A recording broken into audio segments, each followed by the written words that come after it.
벌써 9월 둘째 주일을 맞이했습니다. 오늘도 예배 자리에 나오신 여러분들 주의 이름으로 축복합니다. 저는 오늘 여러분에게 가다가 믿음이라는 제목으로 같이 말씀을 나누려고 합니다.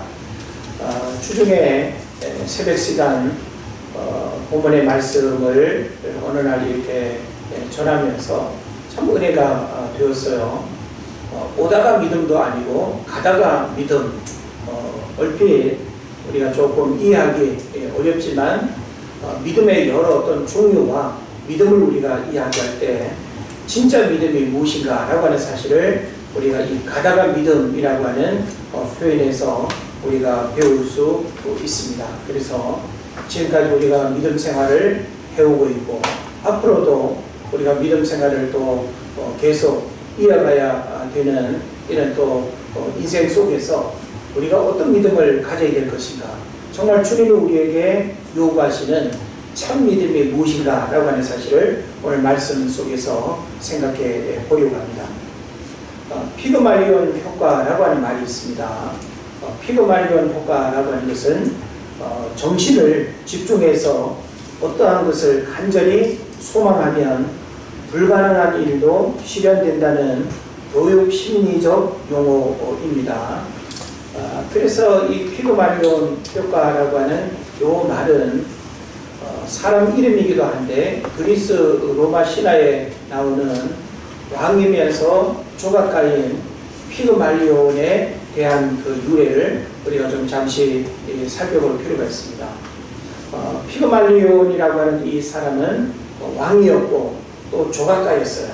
그래서 조각을 이렇게 잘 하는 사람이었는데 이 사람은 독신으로 여성에 대한 좀 이런 그 부정적인 안목을 가지고 살아가는 그런 사람이었어요. 왜냐하면 고향이 그 지중해 연안에 키프로스 섬이라고 그곳에서 이렇게 살았는데 그 자기 고향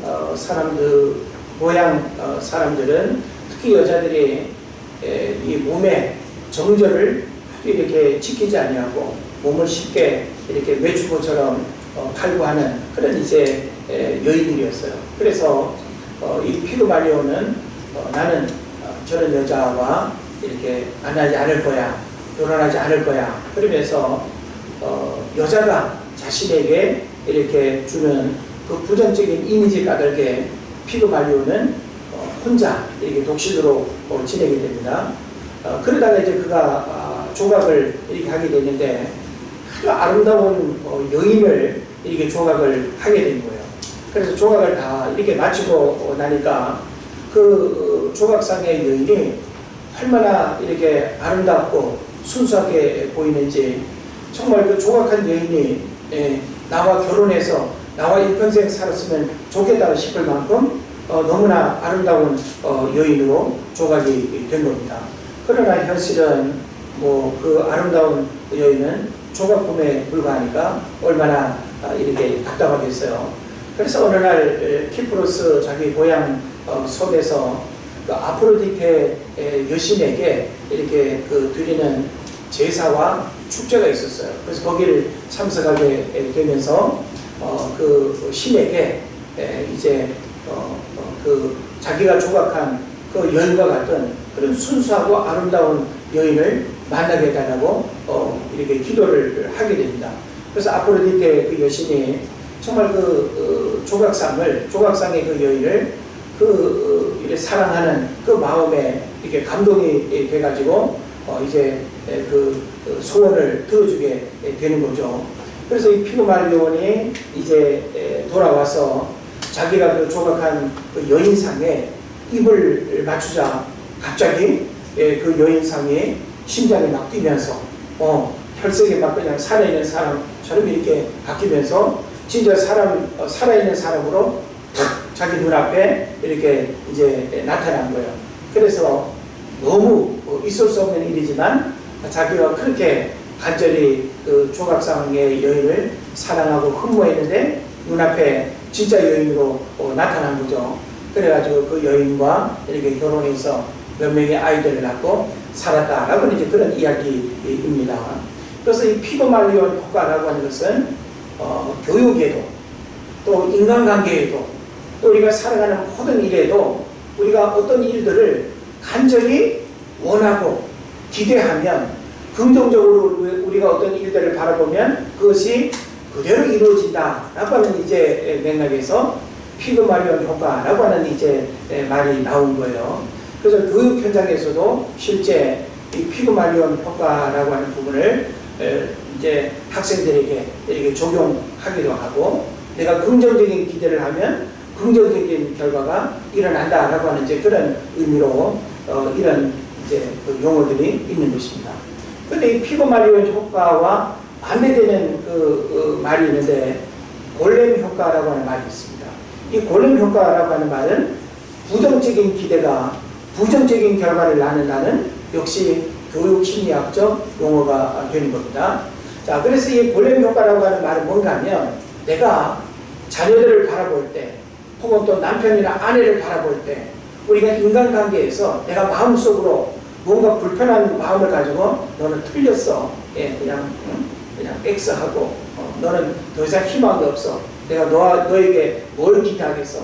남편을 또 우리가 바라볼 때, 당신 같은 남편 내가 만나서 사는 게 내가 미쳤지 하면서 사람에 대한 어떤 불신, 사람에 대한 한없는 어떤 부정적인 마음들은 역시 그 사람을 계속 부정적인 사람으로 만들어버린다라고 하는 거예요.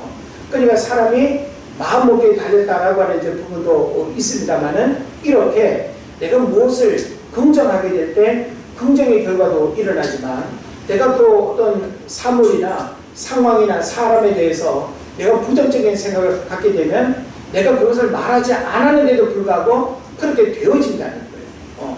우리가 자녀들을 바라볼 때 그 자녀를 부정적인 안목으로 바라보면 그 자녀가 그냥 부정적인 그 모습으로 되어진다는 거죠. 그래서 이런 그 교육 심리학적인 여러 이제 효과들을 우리가 이해를 해보면서 과연 나는 어떤 마음가짐과 태도로 세상을 바라보고 내 삶의 일들을 이렇게 살피면서 살아가고 있는가라고 하는 것을 우리가 돌아볼 필요가 있습니다. 그래서 이것을 신앙적으로 우리가 좀 살펴본다면, 우리 여의도 수봉교회 조영기 목사님이 늘 이렇게 외쳤던 메시지가 있죠. 바로 뭔가 하면 바라봄의 법칙, 또 4차원의 법칙이라고 하는 그런 메시지가 있습니다. 그러니까 사람은 무언가를 이렇게 바라보는 대로 이루어진다는 거죠. 그래서 히브리서 11장에도 보면 믿음은 바라는 것들의 실상이요 보지 못하는 것들의 증거다라고 이야기를 하고 있는 겁니다. 그래서 오늘 우리는 이런 교육 심리학적인 용어들을 믿음으로 혼돈해서는 안 돼요. 그러니까 심리학적인 이런 어떤 부분들이 분명히 있긴 하지만, 오늘 우리가 이야기하는 이 믿음이라고 하는 것은 이런 심리학적인 용어와는 그 의미나 본질적인 어떤 그 차이가 있다라고 하는 사실을 우리가 알아야 되는 것입니다. 그래서 이런 그 심리학적인 이제 용어들은 그냥 마음으로 내가 기대하는, 막연하게 무언가를 어떤 방향으로 바라보고 기대하느냐에 따라서 그렇게 이루어진다는 거지만, 믿음이라고 하는 것은 그런 심리적인 바라봄이 아니에요. 자, 믿음의 원칙은 뭘까요? 하나님의 말씀이 근거가 되는 거예요. 하나님의 말씀이 무언가를 바라보게 하고 현실의 상황들을 뛰어넘어서 바라보게 하는, 이것은 바로 그 어떤 심리학적인 용어와는 차이가 있다라고 하는 사실을 알아야 되는 것입니다. 그래서 오늘 이제 저는 여러분에게 이런 심리학적인 어떤 부분들을 우리가 한편으로 이해하면서도 그것이 우리가 본받고 또 쫓아가야 할 어떤 삶의 덕목이 아니라, 오늘 우리에게는 그 무엇보다 믿음의 원리가 가장 중요하다라고 하는 사실이죠.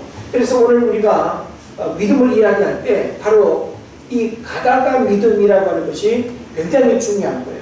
자, 가다가 믿음이라고 하는 것은 예수님께로 오는 것이 아니라 예수님을 만나서 떠나가다가 놀라운 일들이 일어나는 그 상황이거든요. 그래서 사실 믿음이 무엇이냐라고 할 때 우리는 믿음을 참 여러 가지 관점에서 우리가 또 이해하고, 또 성경 공부로 우리가 믿음을 참 시적으로 많이 우리가 알고 있지만 믿음은 동사예요. 사랑이 동사인 것처럼 믿음은 우리가 이론적으로 이해하고 지식적으로 우리가 습득한다고 해가지고 야, 저 사람 믿음 대단하네. 설명하는 것 좀 봐. 믿음에 대해서 저렇게 잘하네. 그럼 그 사람이 진짜 믿음 있는 사람이냐? 그렇게 할 수가 없다라고 하는 것입니다. 그래서 우리는 신앙생활하면서 얼마나 많은 믿음의 기도, 믿음의 찬양, 믿음의 말씀, 믿음을 빼놓고는 우리가 설명할 수 없는 신앙생활의 전부를 우리가 그렇게 살아가고 있지만 정말 나에게 믿음이 있는가라고 하는 사실을 생각해보면 수많은 물음표를 던질 수밖에 없다는 거예요.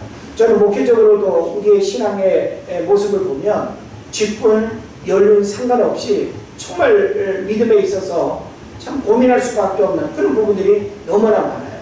우리는 직분으로 믿음을 평가하기도 하고 신앙의 연륜으로 혹은 또 믿는 집안이래, 부모님이 장로님이래, 부모님이 목사님이래, 그러면 대단한 믿음의 가정으로 우리가 생각하는 경향들이 있습니다. 근데 여러분, 신앙의 연륜이 많다고 해가지고 믿음을 우리가 이야기할 수 있나요? 교회 어떤 직분으로 우리가 그 사람의 믿음을 대단하다고 말할 수 있나요? 교회 앞에 무슨 봉사하고 헌신하는 그런 분량으로 믿음을 우리가 대단하다고 말할 수 있나요? 결국 성경은 그런 것으로 우리의 믿음을 평가하지 않는다라고 하는 사실을 알아야 되는 겁니다. 그런 면에서 믿음으로 구원을 받을 뿐만 아니라 신앙생활하는 모든 여정 속에 믿음에 대한 부분들을 끊임없이 우리가 점검하고 믿음에 대한 어떤 확신을 우리가 갖지 않으면 우리는 그야말로 껍데기 뿌린 믿음 생활, 그리고 우리가 겉으로는 믿음을 말하지만 믿음의 역사와 믿음의 기적과 믿음의 응답은 한 번도 경험하지 못하고 믿음에 그냥 노래만 부르다가 끝나버리는 이런 신앙생활이 될 수 있다는 거예요. 왜냐하면 고린도서 13장 5절에서 뭘 말합니까? 너희가 믿음에 있는가? 너희 자신을 시험하고 너희 자신을 확정하라 그랬어요. 너희가 믿음에 있는가? 날마다 우리의 신앙생활은 믿음에 대한 자기점검이 있어야 된다는 거예요. 그런데 이 믿음의 자기점검은 나 스스로가 나를 판단하고 인정하는 것이 아니라 하나님 말씀 앞에서 하나님의 말씀이 내 믿음을 어떻게 평가하는가를 우리가 봐야 되는 거예요. 그러니까 하나님의 관점에서 내 믿음이 인정을 받아야지 자화자찬식의 이런 믿음의 어떤 그 만족은 결국 하나님 앞에 옳은 모습이 아니다라고 하는 사실을 여러분 깨달으시기를 바랍니다. 그래서 우리가 지금까지 나름 믿음 생활을 해왔는데 중요한 것은 과거의 시간 속에서 여기까지가 중요한 게 아니에요. 중요한 것은 지금부터 죽는 그 시간까지 내가 천국 간다라고 하는 그 시간까지의 이후의 믿음 생활이 사실은 더 중요한 거예요. 믿습니까? 네. 믿으시면 크게 아멘 하십시오. 네. 자, 그래서 믿음 생활은 내가 과거에 열심히 했어, 열심히 믿었어, 내가 잘 믿었어, 그거는 하나도 중요하지 않습니다. 중요한 거는 내가 지금 어떤 믿음을 가지고 있느냐가 사실은 더 중요한 거예요. 그리고 또 이후에 내가 어떤 믿음을 가지고 살아갈 것인가에 대한 부분이 훨씬 더 중요하다는 것을 여러분 깨달으시길 바랍니다. 아멘. 그래서 믿음은 강조해도 지나치지 않습니다. 믿음은 여러분이 언제 어떻게 얼마를 들어도 여러분이 끊임없이 믿음을 늘 이렇게 점검하고 자신의 믿음이 하나님 앞에 인정받는 그런 믿음이 되어야 된다라고 하는 사실을 깨달으시기를 바랍니다. 아멘. 자, 그래서 오늘 이 이야기를 우리가 하게 되어질 때 오늘 본문의 말씀을 우리가 좀 살펴볼 필요가 있습니다. 자, 오늘 본문의 내용에서 핵심적인 내용은 뭔가 하면 10명의 나병 환자에 대한 이야기예요. 10명의 나병 환자가 예수님을 이제 만나서 고침받게 되는데 과연 이 10명의 나병 환자는 어떻게 고침받게 되었는가?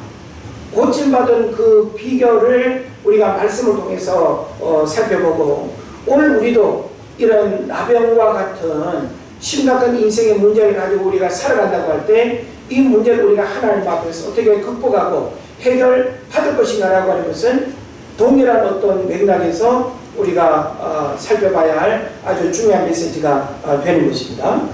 자, 10명의 이 나병 환자, 예수님 당시에 이 나병이라고 하는 것은 불치병이었습니다. 그리고 천병이라고 불려졌습니다. 천병은 뭘까요? 하늘이 내린 병이에요.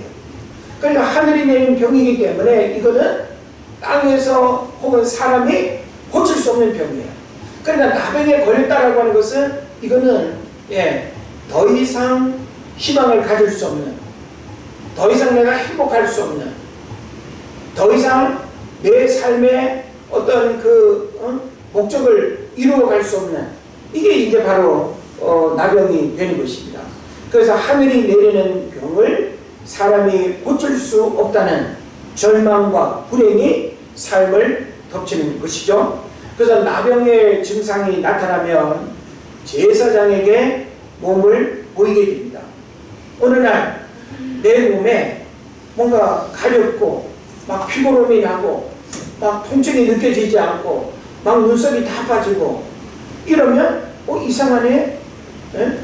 통증이 느껴지지 않는데 내 이런 피부에 이상한 현상들이 나타나요. 그러면 제사장에게로 가서 자기 몸 상태를 보이게 됩니다. 그럼 제사장은 영적 지도자이면서 또 제사의 직무를 이렇게 담당하지만 성경에서 가르치고 있는 이런 여러 가지 어떤 질병에 대한 문제들까지도 판단하고 살피는 이 자리가 바로 제사장인 거죠. 그래서 제사장은 그 상태를 살피고 나병이라고 하는 사실이 확인되면 당신은 나병이요 하면 그 순간부터 어떻게 될까요? 더 이상 가족과 함께할 수 없습니다. 더 이상 가정에 머물 수 없습니다. 가족들과 격리되고 그 가정을 떠나야 하고 마을 공동체에서 분리되어야 되는 삶을 살아야 됩니다. 그러니까 이 나병에 걸린 사람은 나병에 걸린 사람끼리만 같이 어울릴 수 있고 그들은 정상인 사람들과는 함께 할 수 없는 이런 문제들이 있게 되는 것이죠. 자, 그래서 이제 이 10명의 나병 환자들은 어찌 보면 대단히 고독하고 그리고 목숨이 붙어 있어서 사는 것이지 정말 더 이상 희망이 없는 그런 삶이 바로 이 나병 환자의 삶이 되는 것입니다. 그래서 이 10명의 나병 환자가 서로 자기들끼리 동명상련의 마음을 가지고 서로를 위로하고 의지하며 살아가고 있는 것입니다. 모든 의식주 문제를 해결하며 살아간다는 것은 보통 어려운 일이 아니에요. 왜냐하면 그들이 노동력이 있다 하더라도 어디 가서 일을 하며 어디에서 그 노동의 대가를 지불 받겠습니까?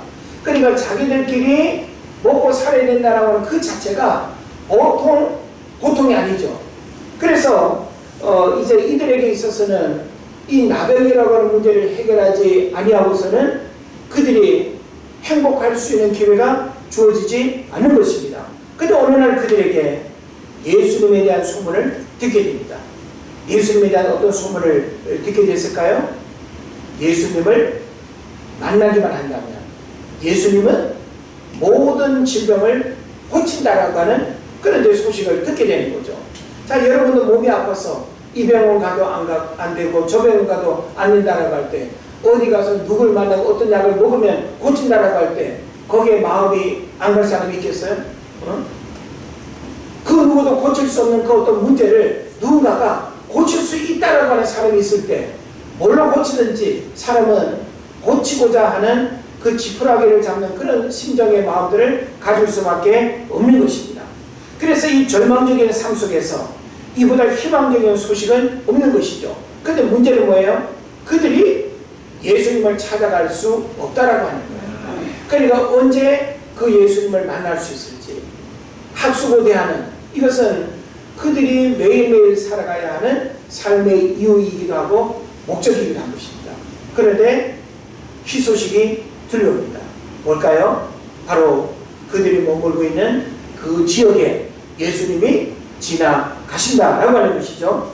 그래서 17장 11절 보면 예수께서 예루살렘으로 가실 때에 사마리아와 갈릴리 사이로 지나가시다가 한 마을에 들어가시니 나병 환자 10명이 예수를 만나라고 하는 이제 내용이 소개되고 있습니다. 자, 예수님은 가는 곳곳마다 수많은 사람들이 이 나병 환자와 같은 문제를 가지고 살아가는 수많은 사람들이 예수님을 만나고 싶어 했어요. 예. 어떤 귀신에 사로잡혀서 고통을 받는 문제, 또 불치병의 문제, 예. 가난의 문제, 모든 어떤 인생의 어려움의 일들을 예수님을 통해서 해결받기를 원하는 그런 이제 마음들을 가지고 있는 거죠. 그러니까 예수님이 가는 곳곳마다 수많은 사람들이 인산인해를 이루는 거예요. 거기다가 사람들이 딱 봤을 때 이들은 어떤 사람들이에요? 나병이에요. 그러니까 불결한 사람으로 이렇게 이미 이렇게 인정이 됐기 때문에, 그리고 누구도 쉽게 알아볼 수 있기 때문에 가까이 다가갈 수가 없는 거예요. 가고 싶어도 돌에 맞아 죽을 수도 있고, 그 정상인 사람들을 뚫고 예수님에게로 간다라고 하는 것은 굉장히 어려운 것입니다. 자, 그래서 수많은 사람들이 자신들과 같은 문제를 가지고 모여들었는데, 오늘 본문에서 나병 환자들이 과연 예수님을 어떻게 만나는지 그 상황을 우리가 좀 따라가 볼 필요가 있습니다. 자, 그래서 12절에 보면 우리가 읽은 바와 같이 나병 환자 10명이 예수를 만났어요. 그 예수를 만났는데 거리감이 느껴져요. 그래서 오늘 성경에 보니까 멀리 서서라고 했어요. 예?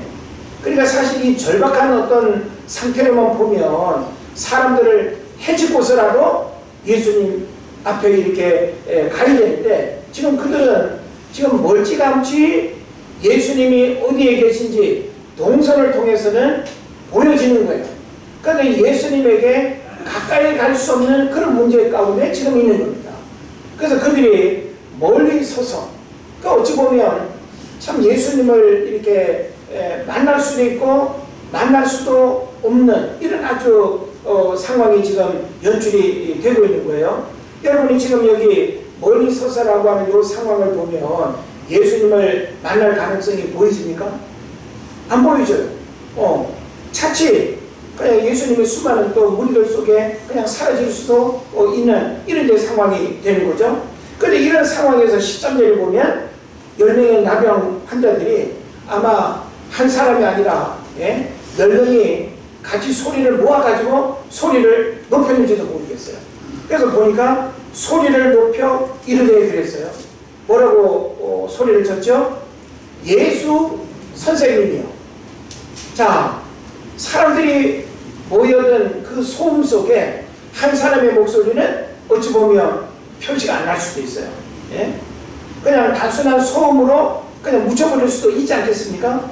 근데 지금 여기 보면 10명이 합했다라고는 말하지 않지만 소리를 높여 예수 선생님이라고 하는 이 어떤 상황을 보면 이 10명의 모든 나병 환자들은 같은 처지였기 때문에 같은 마음을 가지고 같은 문제를 해결하고자 하는 그런 열망이 얼마나 컸겠습니까?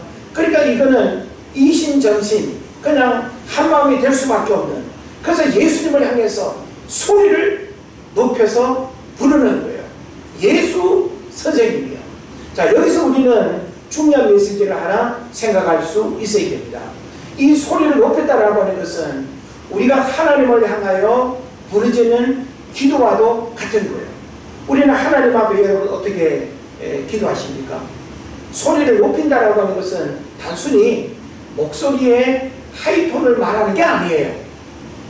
자, 우리가 목소리를 높인다라고 하는 것은 정말 절박한 마음으로 그 하나님이 아니고서는 문제를 해결할 수 없다라고 하는 그런 마음을 가지고 부르짖는 것이고 전심으로 하나님을 찾는 것이고, 그리고 간절히 하나님 앞에 나아가는 이 상태가 바로 소리치는 거예요.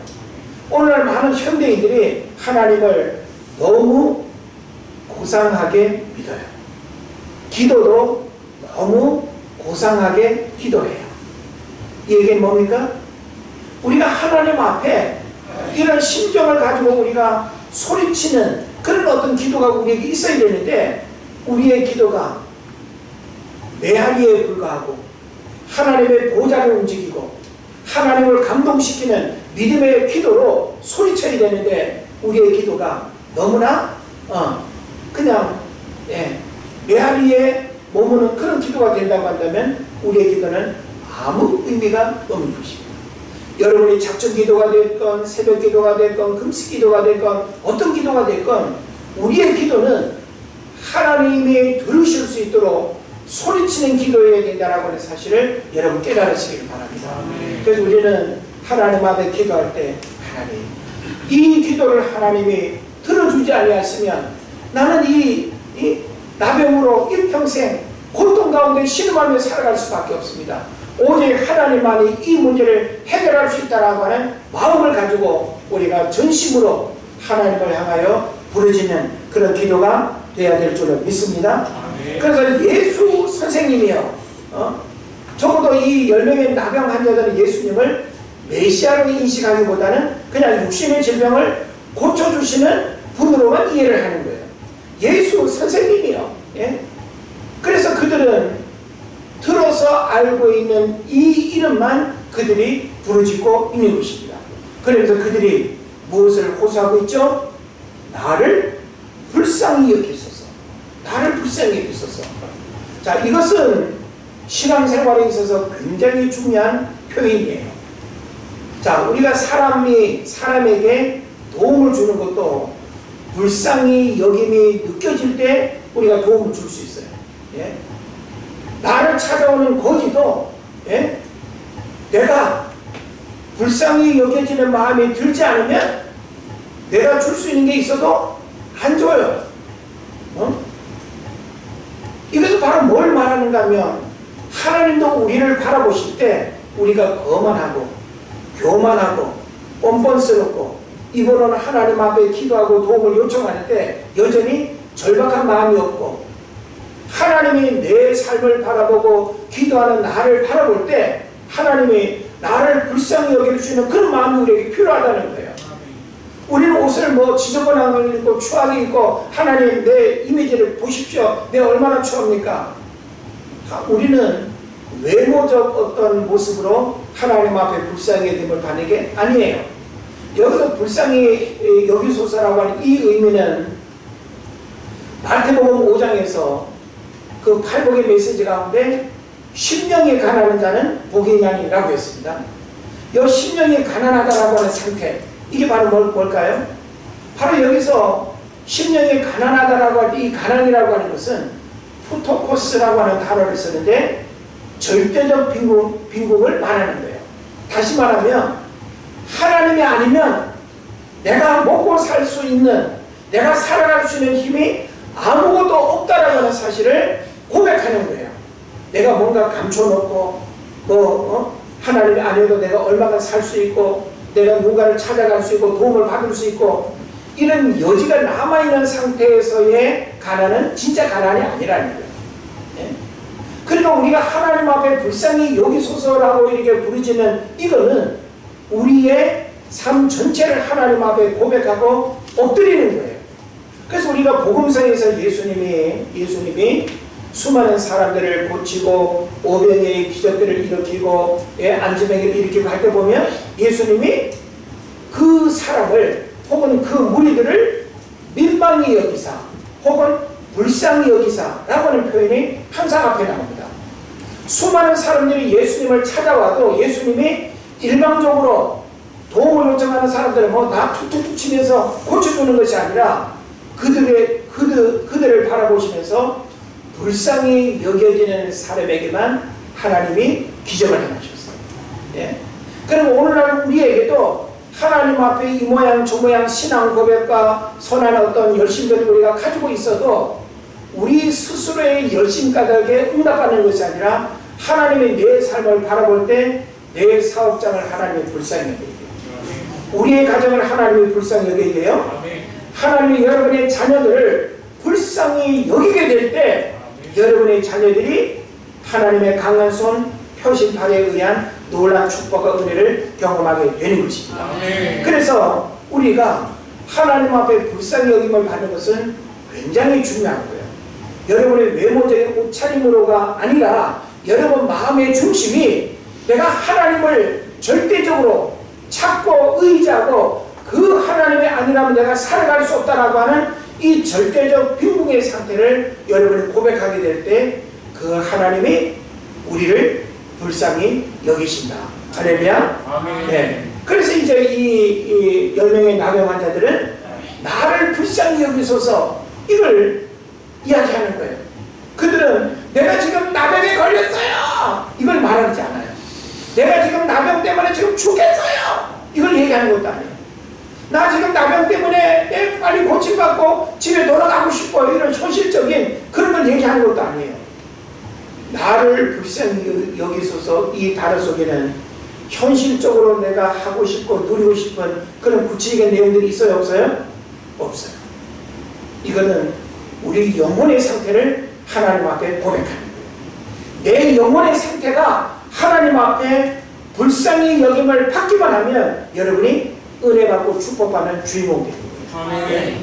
여전히 우리가 신앙생활 오래 했다고 하면서 권사요, 집사요, 장로요 라고 하면서 여전히 뻔뻔스럽고 교만하고 자만에 빠져있고 하나님 앞에 불쌍히 여김을 받지 아니하면 우리의 신앙생활은 여전히 죽을 고생하면서 살아가는 거예요. 그 하나님이 내 삶에 부어주시는 은혜들은 경험하지 못하는 문제가 있게 된다라고 하는 것입니다. 자, 근데 14절에 보니까 10명의 나병 환자들이 나를 불쌍히 여기소서라고 이렇게 소리쳤는데 어찌 보면 이 소리가 수많은 사람들에게 묻힐 수도 있잖아요. 그죠? 예수님에게 전달이 안 될 수도 있어요. 또 예수님에게 들려오는 수많은 소리들을 예수님이 무시할 수도 있잖아요. 그런데 오늘 성경에 보면 14절에서 뭐라고 합니까? 예수님이 보시고 그랬어요. 보시고 이르시되. 요 보셨다라고 하는 것이 굉장히 중요한 거예요. 우리가 구약 성경에도 보면 하나님의 눈과 마음이 머무는 것, 이거 영적인 축복인 줄로 믿습니다. 아멘. 예. 내가 기도하는 곳에 내가 주의 이름으로 행하는 그 자리에 하나님의 눈과 마음이 머물면 끝나는 거예요. 아멘. 믿습니까? 아멘. 예. 우리의 가정을 하나님의 눈과 마음이 머무는 가정이 된다고 한다면 그 가정은 안전과 보호와 축복이 보장되는 거예요. 아멘. 예. 하나님의 눈과 마음이 우리 교회와 이 나라와 민족을 후보 살피도록 우리가 그 하나님을 바라봐야 될 줄로 믿습니다. 아멘. 그래서 그 하나님이 우리의 삶을 바라보실 때 강한 손과 표심팔로 우리를 구원하시고 인도하시는 이런 은혜의 역사들이 있게 될 줄로 믿습니다. 아멘. 그래서 예수님이 10명의 나병 환자들을 보셨어요. 여기서 보셨다라고 하는 것은 내 눈앞에 보여지는 상황과 어떤 사물을 그냥 생각 없이 바라보는 그 차원이 아니에요. 예수님이 보셨다라고 하는 것은 뭘 의미할까요? 예수님이 보셨다라고 하는 것은 분명한 의도와 목적을 가지고 보신 거예요. 예수님이 보신 곳에는 놀라운 일들이 일어날 줄을 믿습니다. 아멘. 네. 하나님의 눈이 여러분의 눈과 마주쳤다면 기적이 일어납니다. 아멘. 네. 여러분의 자녀들을 하나님이 바라보고 계시다고 한다면 그 자녀들은 어떤 어둠의 권세가 틈 못하는 그런 보호와 안전 속에 살아가게 될 줄을 믿습니다. 아멘. 자, 그런데 이 보시고라고 하는 이 표현만 나오지 오늘 성경에 보면 예수님이 보신 다음에 저 10명 그쪽 이리 와 이런 거 있어요? 없어요. 예수님이 그 10명의 나병 환자들을 가까이 오라고 부른 다음에 너희들 뭘 원하니? 나병 때문에 괴롭습니다. 그런 어떤 상황들을 주고받거나 혹은 예수님의 이 10명의 나병 환자들을 고쳐주기 위한 어떤 과정이나 그런 내용이 하나도 없습니다. 다만 예수님이 뭐라고 말해요? 보시고 난 다음에 뭘 말하는가 하면 가서 제사장들에게 너희 몸을 보이라 이것만 말씀합니다. 자, 나병 환자 입장에서는 제사장을 몇 번 만날 수 있어요? 2번 만날 수 있습니다. 한 번은 어떤 일로?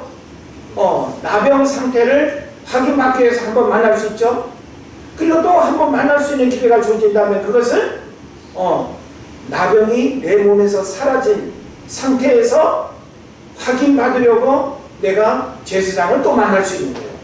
자, 그러면 지금 이 10명의 나병 환자는 예수님이 가서 제사장에게 너희 몸을 보이라고 할 때 지금 몸 상태가 나아졌어요? 안 나아졌어요? 안 나아졌어요. 어떤 증상이 호전되는 어떤 호전 반응이 전혀 지금 없는 상태에서 예수님이 제사장에게 너희 몸을 보이라고 하니까 가는 거예요. 이게 바로 뭐예요? 믿음이에요. 우리는 하나님, 내가 제사장에게 가려면 뭔가 좀 이거 바뀌어서 내가 가야 되는 거 아니냐고. 지금 내 눈으로 봐도 옆 사람을 봐도 지금 하나도 변한 게 없는데 괜히 갔다가 이거 돌에 맞아 죽을 거 아닙니까? 오히려 더 큰 고난을 겪을 거라고 불안해하고 그렇게 생각할 수 있지도 않겠어요? 예? 그런데 지금 오늘 성경에 보면 예수님이 너희 몸을 제사장에게 보이라고 한 다음에 그들이 가다가 깨끗함을 받았다는 거예요. 아멘. 예? 이게 바로 믿음입니다. 가다가 깨끗함을 받은지라. 여러분 그럴 수 있어요? 전 이걸 여러분에게 묻고 싶은 거예요.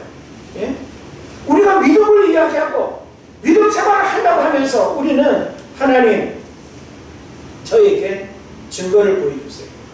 저에게 내가 믿음을 고백할 수 있는 뭔가를 한번 줘보세요. 오늘날 많은 사람들이 기도원이 하나님의 부르심 앞에 불순종하면서 양털로 그냥 뭔가 이렇게 계속 뭔가 확인하고 이렇게 눈으로 뭔가 보기를 원하는 그런 부분들이 있었죠. 그렇게 해서 믿어야 될까요? 오늘 우리가 하나님 앞에 믿음을 이야기하지만 전부 다 엉터리야. 직분, 연령 다 상관없이 우리가 하나님 앞에 믿음을 이야기하지만 오늘날 우리의 믿음이 얼마나 허례허식에 머무르는지 몰라요. 어찌 보면 피그마리온 효과, 골렘 효과와 같은 이런 심리적인 어떤 기대감, 막연하게 내가 이렇게 열심히 하면 뭔가 되어질 거야, 좋은 일이 일어날 거야. 믿음의 원리로가 아니라 그냥 심리적인 기대감으로만 하나님 앞에 무언가를 바란다면 이것은 믿음이 아니라는 것입니다. 10명의 나병 환자가 우리에게 보여주는 믿음은 뭐예요? 가다가 깨끗함을 받았다는 사실이에요. 예? 무언가가 결과가 내 눈앞에 드러나고 보여줘서 주여 감사합니다. 제가 제사장에게 가서 마지막으로 한번 나병이 사라졌다는 사실을 제가 확인받겠습니다. 이게 아니에요. 지금 하나도 고쳐지지 않은 상황에서 가다가 깨끗함을 받았다라고 하는 이것은 그 10명의 나병 환자들이 어떤 믿음의 사람인가를 우리에게 보여주는 거예요. 왜냐하면 오늘 19절에도 보면 너희 믿음이 너를 구원하였다고 이야기하고 있죠. 이거 바로 뭘 의미합니까? 사실 이들은 준비된 믿음이 없었어요. 현실적인 그 절박함의 문제를 오직 예수님을 통해서 해결받고자는 그 마음을 가지고 있었죠.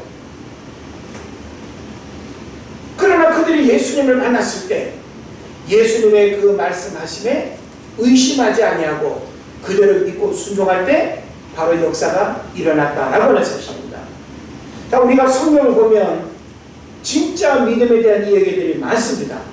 이 얘기는 뭔가 하면 오늘 우리의 믿음이 성경에서 예수님이 우리에게 가르쳐주는 그 믿음과 얼마나 다른가라고 하는 사실을 여러분이 볼 수 있어야 돼요. 내 믿음이 왜 엉터리고 가짜이고 내가 겉으로는 믿음을 이야기하지만 진짜 믿음이 내게 없다라고 하는 이 사실을 왜 깨달아야 되는지 여러분 알아야 되는 것입니다. 요한복음 4장 46절 54절을 보면 백부장 고넬료의 믿음에 대한 이야기 나오죠.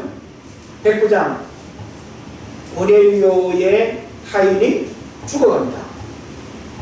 죽어간다라고 하는 것은 이 주인에게 있어서는 굉장히 큰 손실이에요. 재산상에. 그래서 예수님을 통해서 자기 하인이 고침받기를 원했습니다. 그래서 지금 예수님을 만나보니 예수님이 자기 집에까지 그 먼 길을 오실 수 없는 상황인 것을 알게 되었어요. 그래서 뭘 고백합니까?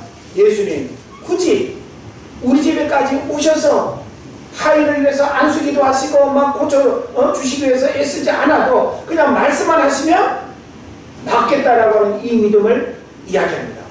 이게 바로 뭐예요? 진짜 믿음이라는 거예요. 네? 우리에게 이런 믿음이 있어야 된다는 거예요. 꼭 무언가가 보여지고 만져지고 뭔가 내 눈에 확인을 해야 믿어지는 이것을 진짜 믿음이 아니라고 하는 것입니다. 우리 구약 성경에 보면 아람 나라의 나아만 장군이 엘리사를 만나서 요단강에서 7번 몸을 물에 잠길 때에 나병에 고침받는 이야기를 여러분 잘 아시죠? 그 과정을 한번 보세요. 나아만 장군이 처음부터 엘리사 만나는 일을 즐거워했습니까? 이름도 밝혀지지 않는 잡아온 계집아이로부터 우리나라에 엘리사 선생님이 있는데 엘리사 선생님이라면 주인님의 이 병을 고칠 수 있다고 이야기합니다. 어쩌면 흘러듣고 무시할 수 있는 그런 말이지만 그 누구도 나만 장군의 문득병을 고칠 수 없으니까 고치면 선물하려고 마차에다 그냥 보물을 잔뜩 싣고 간 거예요. 엘리 선생님을 만나면 예우를 갖춰서 자기를 극진히 대접하고 보기 좋게 이렇게 고쳐주리라고 생각했는데 이런 방구 문전박대를 당합니다. 얼굴도 내밀지 않고 전이 듣는 말이 뭡니까? 요단강에 가서 몸을 씻으라. 요단강에 가서 목욕하고 돌아가라는 거예요.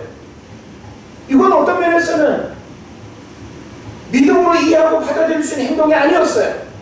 화가 나가지고 돌아가려고 할 때 그의 부하들이 주인님 그래도 멀리서 여기까지 왔는데 쏟는 셈 치고 요단강에 목욕이나 하고 갑시다. 한 번 담그고 2번 담그고 5번 담그도 몸에 아무런 변화가 일어나지 않습니다. 끝까지 순종하고 7번째 몸을 담그고 일어나게 될 때 어린아이 살결과 같은 문둥병이 사라진 줄로 믿습니다. 아멘. 요한복음 2장을 보면 가나의 혼인잔치에서 물이 포도주로 변한 기적 여러분 기억하시죠? 잔치집에 포도주가 떨어졌습니다. 어떻게 됩니까? 빈 항아리 6개에 아구까지 물을 채우라고 합니다. 물이에요. 근데 연회장으로 하여금 예수님이 뭐라고 합니까?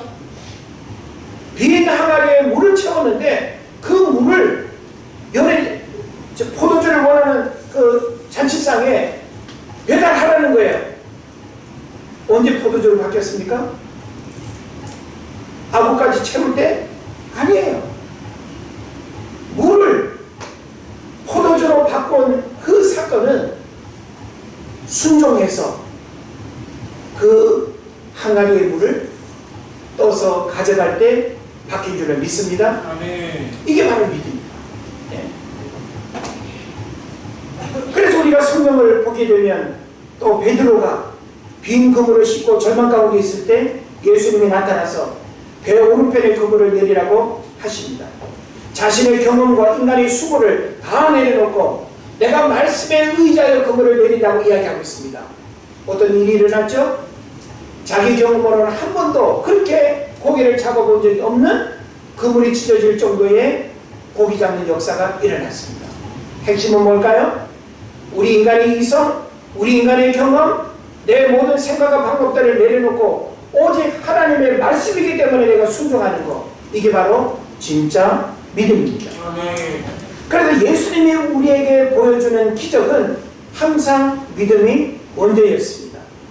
그래서 믿는 자에게 역사가 일어나고요, 이 믿음은 시공간을 초월해서 오늘날도 동일하게 경험됩니다. 여러분의 성경 속에 믿음의 사건과 믿음의 이야기를 있는 그대로 믿고 이와 같은 일들이 오늘 나에게도 동일하게 일어날 수 있다는 사실을 믿음으로 여러분이 반응하고 순종하게 된다면 그 믿음의 기적은 그 믿음의 기적을 바라보는 자를 향해서 오늘도 다가오고 있다는 사실을 여러분 믿으시기를 바랍니다. 아멘. 믿음의 역사는 이성적 논리로 이해되는 결과물이 아닙니다. 히브리서 11장에서 믿음은 바라는 것들의 실상이요 보지 못하는 것들의 증거라고 했습니다. 믿음 장애에 소개되는 믿음의 위인들의 공통점이 뭔지 아십니까? 우리 히브리서 11장 믿음 장애라고 하죠. 믿음 장애에 열거되는 수많은 위인들의 공통점은 뭔가 하면 오직 하나님만을 바라보고 하나님의 말씀 앞에 철저하게 순종했다는 거예요. 다시 말하면 보세요. 이성과 믿음이 있습니다. 근데 우리는 이성적인 논리가 항상 우선해요. 내 이성으로 이해되어지는 것이 항상 기울어진다 이 말이에요. 그럼 여러분이 이성적 삶을 선택하면 믿음이 있는 거예요? 없는 거예요? 없는 거예요. 여러분 자신이 내가 믿음의 사람인가 믿음의 사람이 아닌가를 판단하는 방법이 바로 이거예요. 이성과 믿음 앞에서 여러분이 이성적 삶이 더 우선하면 여러분 믿음의 삶이다. 그리고 현실과 믿음 앞에서 현실적인 것들이 더 눈앞에 커 보이고 현실적인 문제들이 더 우선으로 여러분 앞에 보여지면 여러분은 믿음을 가진 게 아니에요. 또 환경과 믿음 앞에서 환경적인 어려움의 일들이 더 나에게 두려움을 주고 환경적인 문제들이 항상 더 시급하게 다가온다면 역시 믿음이 없는 거예요. 이와 같이 여론, 경험, 통계, 감정, 다수결, 오늘날 많은 사람들이 이런 문제들 앞에서 믿음이 다 사라져버렸어요. 이런 문제들 앞에서 믿음은 맥을 못 쳐요. 다시 말하면 믿음이 감정을 극복하고 통계 자료를 누르고 인간의 경험도 무시하고 여론도 무시하고 이렇게 돼야 되는데 오늘 우리가 믿음을 이야기하면서 믿음은 언제 여러분에게 드러납니까? 찬양으로 그냥 뱉어내는 거예요. 믿음의 찬양은 못 들어지게 잘합니다. 예? 막 감정까지 섞어가면서 예? 그 찬양하는 모습만 보면 예? 믿음이 최고로 그냥 큰 사람처럼 보여져요. 그런데 문제는 뭐예요? 내 삶의 자리에서 진정한 믿음의 고백과 믿음의 삶이 드러나지 않는다는 데 문제가 있는 것입니다. 보세요. 아브라함이 고향 본토 친척 아비집을 떠날 수 있었던 것, 모험심이나 남다른 용기나 의지가 강해서가 아니라 바랄 수 없는 중에 오직 하나님을 바라보는 믿음 까닭이었습니다. 여호수아가 난공불락의 여리고성을 그들의 힘으로 그들의 방법으로는 정복할 수 없었지만 오직 하나님의 명령에 순종해서 그들이 한 일은 뭐예요? 하루에 한 바퀴씩 돌고 돌아와서 자는 거예요. 예? 하루에 한 바퀴씩 또 돌고 또 돌아와서 자고 그냥 노는 거예요. 마지막 7번째 날은 6바퀴 돌고 소리 지르는 게 하나님의 방법이었습니다. 믿음은 우리 인간의 이성과 우리 인간의 방법을 초월해서 역사하는 거예요. 아멘. 믿습니까? 아멘. 여러분이 오늘날도 믿음의 역사를 경험하기를 원한다면 우리의 이성적 논리를 깨트려야 돼요. 예? 이것이 되어지지 않으면 진정한 믿음의 역사를 경험하기 어렵다라고 하는 것입니다. 그런 면에서 과연 우리에게는 어떤 믿음이 있는가? 목회 현장에서 목회자가 끊임없이 고민하는 게 뭔지 아십니까? 권사님이 되셨으면 믿음이 있어야 되는데 권사님에게서 기대할 수 있는 믿음이 없다는 거예요. 장로에게서 기대할 수 있는 믿음이 안 보인다는 거예요. 신앙의 연륜이 20년, 30년 되어지면 그 신앙의 연륜에 맞는 믿음이 고백되어져야 되는데 역시 그 믿음도 보여지지 않는다는 것입니다. 오늘 우리는 우리의 믿음을 하나님 앞에서 어찌할고 우리의 믿음이 하나님 앞에 어떻게 평가되어지는지를 우리가 돌아볼 수 있어야 됩니다. 그래서 믿음은 크고 작고의 문제가 아니라 또 믿음이 많고 적음의 문제가 아니다라고 하는 거예요. 제자들은 우리가 성경을 보면요, 저에게 믿음을 더하소서 라고 하면서 믿음을 요구하고 있어요. 큰 믿음을 달라고 요구하고 있어요. 그런데 예수님은 믿음의 많고 적음의 문제가 아니라는 거예요. 다시 말하면 믿음이 있느냐 없느냐 이 둘 중에 문제라는 거예요. 예? 오늘 우리는 나 옛날에 믿음이 좋았는데. 아니요. 아마 여러분 옛날에 믿음이 없었을 거예요. 옛날에 여러분이 진짜 믿음이 있었다면 그 믿음이 오늘까지 살아 역사합니다. 문제는 뭐냐? 믿음을 가장한 우리 인간의 신념, 우리 인간의 의지가 작동한 거예요. 예? 그래서 믿음이 아닌 것은 믿음을 가장한 요행을 바라는 인간의 신념이나 기대감이나 희망사항에 불과한 것입니다. 우리는 믿음이 작거나 크지 않아서 기도 응답이 없거나 영적인 축복의 자리에서 밀려나는 것이 아닙니다.